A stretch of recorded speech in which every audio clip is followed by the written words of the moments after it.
What's wrong with rehabilitation? What do you think about rehabilitation for minor offenders of criminal acts? Is there any better way to deal with them than providing de-radicalization courses if they show true remorse for what they did? If they're willing to learn new skills so they can return to a normal life? This is what China has been doing in Xinjiang over the past 3 years. But the US House of Representatives has just passed a bill which criticizes China's policy for its Uyghur population, alleging violations of civil and religious rights. The so-called Uyghur Act of 2019 disregards the efforts as counter-terrorism and calls for measures to counter what it calls arbitrary detention of over 1 million Uyghurs. This is the same as saying it's wrong to ask someone in the US to do compulsory community service for the minor crimes they committed. Although the Xinjiang remedy, where people not only learn a lesson but something useful, is in nature more similar to Britain's desistance and disengagement program, the country's tailor-made disindoctrination program. Xinjiang is dealing with minor offenders to effectively tackle the root causes of terrorism. Between 1990 and the end of 2016, Xinjiang suffered thousands of terrorist-inspired events, such as bombings, assassinations and arson attacks. Many innocent people were killed, including several hundred police officers.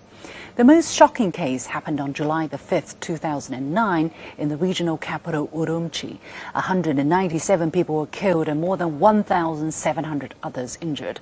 While the main culprits were legally punished, what about those caught in the ideological web? Someone encouraged and coerced into a radical ideology but who has not committed a serious physical crime or inflicted actual harm.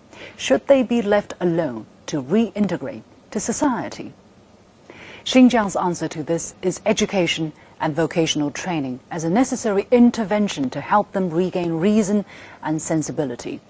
They learn the law, science, language skills, communication techniques and various job skills such as textiles, food processing, e-commerce and auto maintenance and repair. As a result, many have now resumed a normal life, either finding a job or starting their own business. Not a single terror case has occurred in the past 3 years, and tourism is booming once again. Last year alone, Xinjiang received 150 million domestic and international tourists, a year-on-year increase of 40%, including 2.6 million from other countries. What's happening is an anti-terror struggle, but also a process of helping people find their way. In China, such practices have a long history of several thousand years, with numerous stories, anecdotes, dramas and classic literature of families and neighbors coming together to help rescue those who are lost.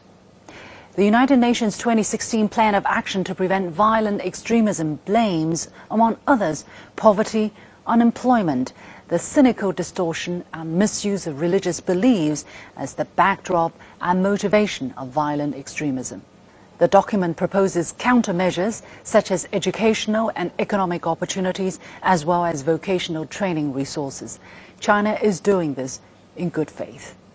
Ironically, when life returns to normal, Nancy Pelosi and her colleagues are angry just as they were over Hong Kong. Do they know many of their fellow citizens are doing the same in their communities? What if China passed a law critical of US-style community correction for minor offenders? I only ask, what's wrong with rehabilitation simply because it's done by China?